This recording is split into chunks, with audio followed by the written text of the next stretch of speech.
সরিষাবাড়িতে যৌথ বাহিনীর অভিযানে সুভাষ নামে এক ব্যক্তি ইয়াবা ও নগদ অর্থসহ গ্রেফতার। সরিষাবাড়ি থেকে আমাদের উপদেষ্টা বীর মুক্তিযোদ্ধা আব্দুল আজিজ জানান, জামালপুর জেলার সরিষাবাড়ি উপজেলার ৫ নং পিংনা ইউনিয়নের দুর্গম চরাঞ্চলের নলসন্ধ্যা গ্রামে সেনাবাহিনীর বিশেষ অভিযানে ইয়াবাসহ এক চিহ্নিত মাদক ব্যবসায়ীকে আটক করা হয়েছে। শুক্রবার ভোররাতে জবির ইউনিটের একটি সেনা টহল দল এই অভিযান পরিচালনা করে।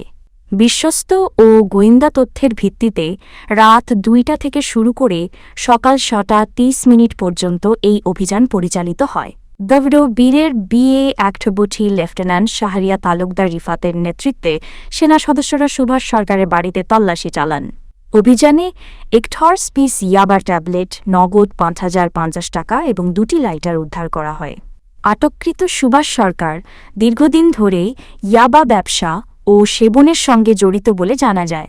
তাছাড়া তার বিরুদ্ধে পূর্বে দায়েরকৃত মোট ৬টি মামলা রয়েছে, যার মধ্যে রয়েছে সিরাজগঞ্জে একটি খুনের মামলা, ধনবাড়ী ও জামালপুর সদর থানায় চুরি মামলা এবং সরিষাবাড়ি থানায় একটি মাদক মামলা।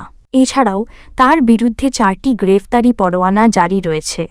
সেনা অভিযান শেষে সকাল ৬টা ৬০ তাকে সরিষাবাড়ি থানার এসআই মোহ রফিকুল ইসলামের কাছে আনুষ্ঠানিকভাবে হস্তান্তর করা হয়।